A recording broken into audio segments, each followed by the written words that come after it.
Welcome to the short round.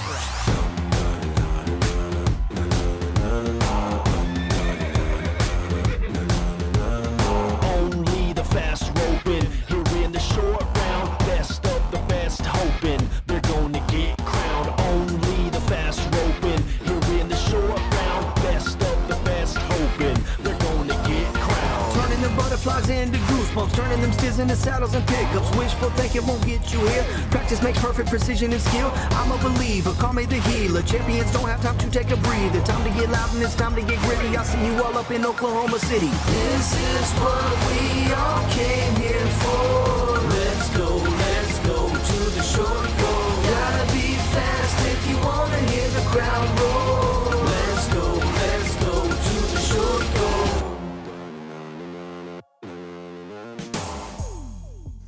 Well, hello, ladies and gentlemen, and welcome to the final spin. We're right here in Oklahoma City, Oklahoma for the Cinch USTRC National Finals of Team Roping. And today we're going to focus on the number 12 Invitational. Ben, this is a high-risk, high-reward division. Absolutely. When you say high risk, it's $2,000 per roper to enter this event. However, first place alone, $54,600 just to the average champion. All right, we're talking about 3 full rounds, an average and a consolation average. It's going to be fantastic. And it is good, so let's see who's going to come out on top, who's going to get the big money. All right, so it's short go round time. Get them straight, get them tight. Don't rope them out of order. We got 15 teams to rope. Let's do this deal.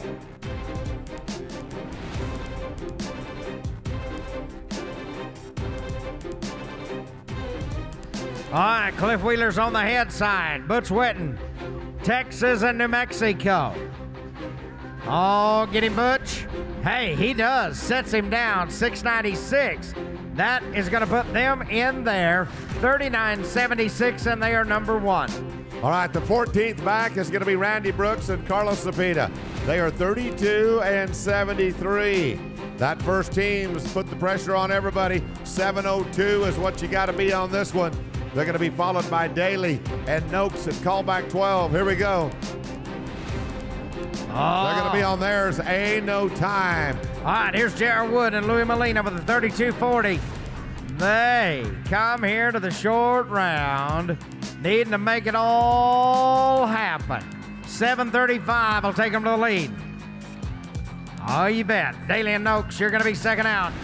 Here's Jared Wood on the head side. Louis Molina. They come with a big swing. Get around the neck. Louis Molina. Get him on the drive-by, big boy. Smooth. 682. That's fine. They're going to be 39.22, and they're number 1. All right, here we go now. 12th callback. It's going to be Kyle Daly, Justin Noakes. They're 32-35. Pudwell and Brinkman, you're going to follow this team. These guys have got to be 686. 686 to take the lead of the roping. This is going to be a tough one right here. Here we go, round the corner. We're going to rope this one by a leg. They're going to be on theirs, 12 and 92. That'll be good enough for third right now with a 45 and 27. Let's go to the Nebraska team of John Pudwell and Jim Brinkman. The 31.95. They got to be a 7.26 to go to the lead. Oh, come on now. They're scooping him up. They're doing good. They're 7.84.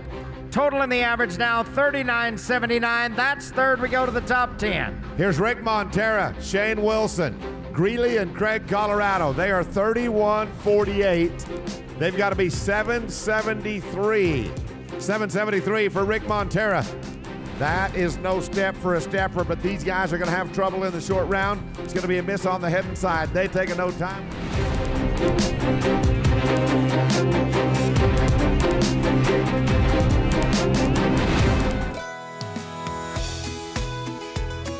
All right, here's Caden Sosi. We're at 10 feet. Nice work. Bryce Hart. And then it'll be Reed Richardson. Bryce Hart. You bet. You betcha. Now it's Reed Richardson.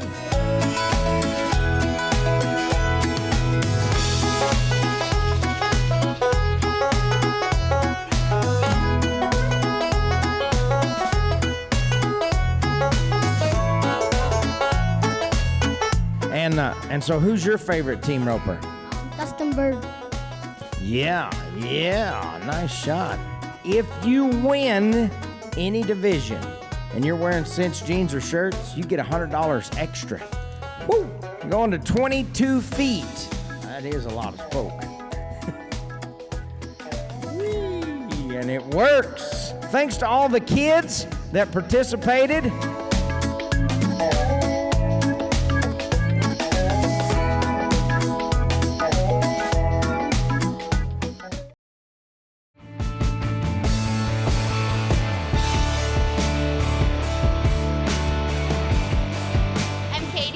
I'm Emily. I'm Ellen. And we're the Nolan triplets.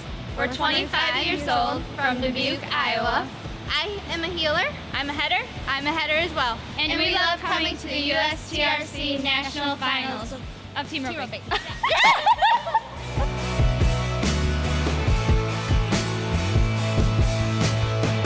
We'll go to the top 9. All right, 9th high team back. Jerry Trujillo and Randy Sanchez. They're 31-11. And 8-10 or better would take them to the Leatherwood Open. 8-10 or better would put them number 1. They're going to be followed by Brother Campbell and Jay Holmes second out. All right, here we go. It's going to be Jerry Trio, Randy Sanchez, New Mexico. All right, let's see what happens. 8-10. 8-10 to be number 1.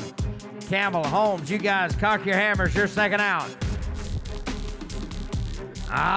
Look at Randy Sanchez. Well, it's going to be +5, and they're going to be 14.67. That total for them is 45.78. That's 5th. We go to the top 8. Here's Brother Campbell and Jay Holmes. It's Tennessee and it's Florida. They're open with a 30-97. They've got to be 8.24 on this run right here. Schreiber and Hull, you're going to follow this team at callback number 7. 8.24, nothing to it, guys. Run out there, make a clean run. Help yourselves to a big paycheck. We are paying in the average 8. This is callback number 8. Here's your money teams right here. Brother Campbell, Jay Holmes, roping right now. Here we go. Oh yeah, look at this. On the big red steer today, we're gonna be smooth at 9-84. They're gonna be a total of 40-81. That's gonna put them 4th right now. They're winning 20,000. All right, it's Jeff Schreiber and Robbie Hall. This team's 30-63. They're going to be an 8.58. 8.58 would be great for them. That'd put them number 1 in the average. Derek Reeves, Jeff Smith, you guys get ready. You're second out. Oh, looky here. Horns are caught and out of the backside, Robbie Ho. And they come tight. Clean here with a 9.15. Well, that's going to put them in 3rd at 39.78. We go to the top 6. Half a dozen left to go as we go to Derek Reeves and Jeff Smith. It's Boone, Colorado. It's Hutchinson, Kansas. They are 30-28. They've got to be 8.93 on this steer. These guys are rope flawless. Sorgi and Toronto, you're going to follow them. Callback number 5. Here we go. Derek Reeves, Colorado, Kansas to the back end. A pair of them right here. Come on, Jeffrey. Oh, there we go. They're going to be smooth on this one. 8-47. They take the lead of the rope, but now 38-75.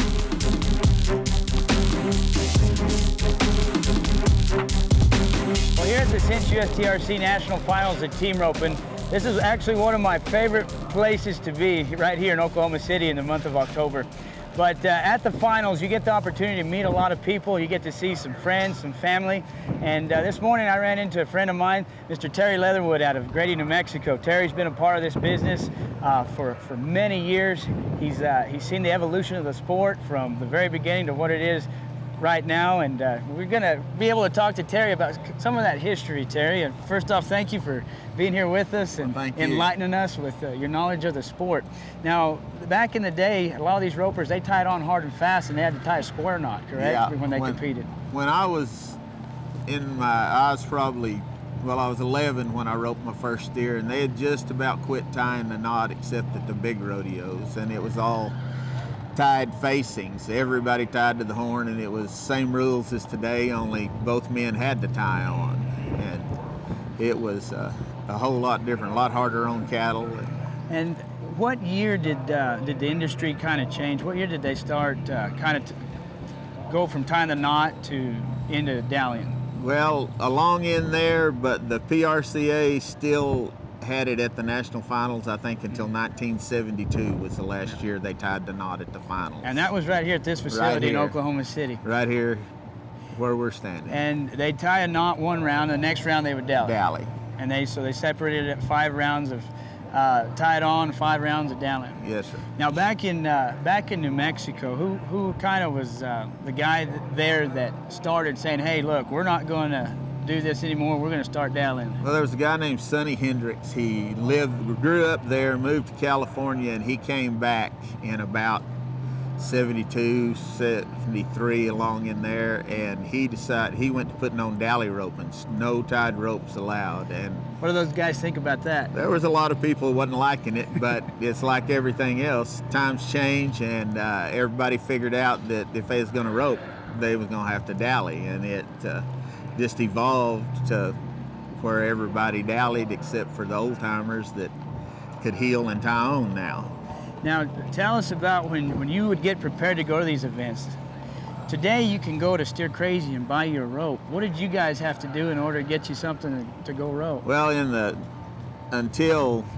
the 70s, the late 60s, you went down to the store where we lived anyway, and you bought rope off the coil, took it home, stretched it, and rubbed it down, tied your own Hondas, and made, just basically fixed your own rope the way you wanted it. Well, how long of a process was that? You told me, we were talking earlier, you went a basketball season, you'd buried your rope, I guess, to let it cure. Yeah, we used to bury those ropes and let them age, them nylon ropes that when Plymouth made nylons, and we'd bury them or lay them out on the barn or something for 4 or 5 months and then tie them up, and they seem to last longer. Well, Terry, with the evolution of the sport, you see things change. Used to, there have been a handful of guys that could catch, and now today they catch and they have some speed. How have you managed to always stay in the winner's circle? You've won the Gold Plus shootout before. You win checks all the time. How have you changed your roping style since the 70s? Videos, and I pay attention to those good ropers that rope better than I do, and try to watch them and try to practice with people that rope better than I do. Yes, sir. And now with these big payouts at these ropings, what's that like to be a team roper that has seen it from the 70s to now? We're seeing guys split $100,000 here. Well, that's life changing now. Used to we roped, and you tried to win enough, you could go next week and go a couple of weeks or 3 before you had to win something. Now then, there's enough of these big ropings when, with the U.S. finals, the Reno Invitational, and all the rest of them going around, that, you could place you could win one good check a year. Yeah. And you could go play all year now, or you can win you a new pickup. It's just life-changing what the team roping has done today, It's like, we put the first one of these ropings on. I worked for Flash Roping Productions. We had 129 steers for the first U.S. finals. U.S. finals, 129.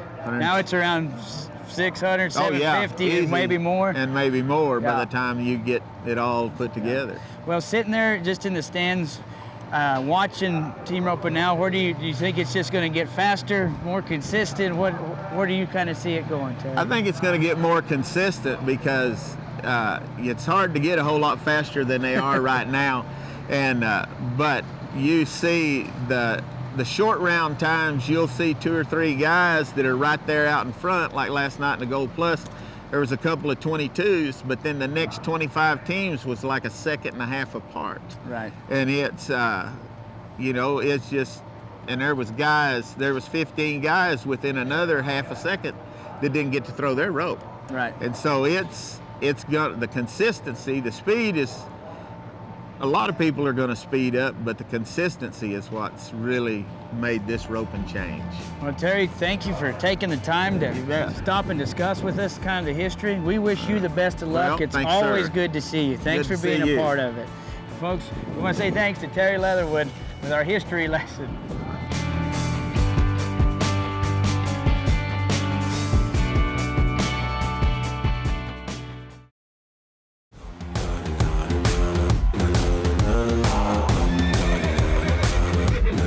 We'll go to North Dakota for the next team, Dale Sorg and Rush Dorado.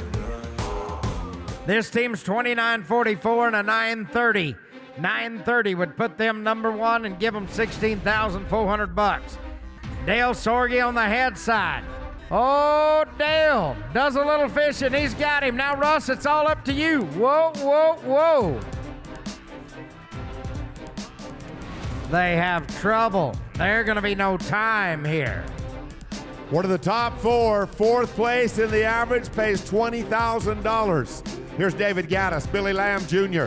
They're 28.71. They've got to be 10.03.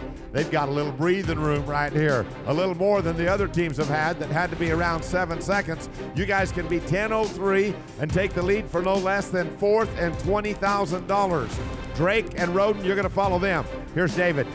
David's going to lace it on him on the front side. A little fishing right there, but they've got it on. Now Billy Lamb Jr., and it's going to be a +5 for them. 14.23. That's going to give them a total of 42.94. That puts them down there at 7th. They're winning a paycheck right now, but there's 3 left to go. And it's going to be Kenny Drake and Kevin Roden right here for the 28.54. This team could be at 10.20 and jump to the number one spot. 10.20 for $23,700. Ryan Wilson, John Gardner, you're going to be second out. You guys get ready. 10.67 would give you guys no less than $20,000. All right, here's Kenny Drake with a big swing. Got him around the neck. Now to the backside, Kevin Roden. This guy heels one down, baby. 8.34. That's going to put them 36.88. They are number one. All right, it's Ryan Wilson, it's John Gardner. They're 25.89.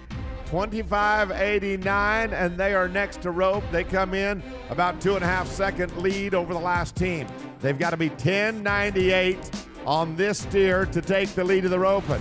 Then it'll be Quaker and Thornton. You're going to follow them as the high callback. There we go. There's the nod. Ryan Wilson, John Gardner for the big money right here. Come on, guys. Let's rope him by 2 feet. And they are going to have an empty loop. Man, oh man, they're going to be on that one no time. And now it's the high callback. Well, it's Kurt Quaker out of Minnesota and Matthew Thornton out of South Dakota. They're 24.46 for $54,600, a 12.41. 14.75 for $23,000. They take a start. I mean a good start. Got him around the horns and to the backside. Oh no, it's not gonna work.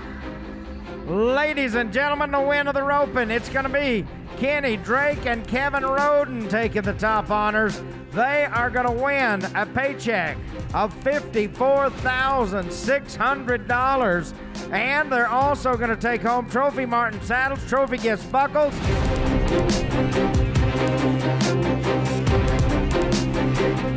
Our first and second steer, they were the same. I mean, we were like 15 on 2. We were setting good, and then we drawed another steer, and the third steer, he was, he was good. I knew he was good too. Anyway, Kevin slipped a leg on him. We had him by 2 feet. I mean, we had him good there for, but I mean, we come back third back. That's plenty good. But in this last steer, and even in that round there was a brown steer that was right before him. And Kevin told me, he said, that brown steer's good, and I said, I knew it was, because I wanted this other one again. And he was a little heavier. I knew it was good, so I played everything safe. And my rope was trying to run. I was pinching it off with both hands, and I let old Kevin just do it. He did it. I missed two in the 12 Go Plus shootout. I said, I'm not letting it get away this time. This is what I do. He did it too. Or actually, I went to bed last night saying, you know what? It's a new day. I mean, I've been here lots of times. I missed one for $21,000 one time for Lazy, and I drove straight from there 30 miles to the house and won $3,800.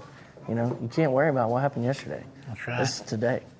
This is a great family deal, the USTRC. I mean, I raised 2 boys doing it, and Kevin now he's raising his family doing it. You know, and it's a powerful deal. Teaches kids how to live life and gives them good attitude about living. Yeah, thank you to Justice Hott and his entire family for giving me the opportunity.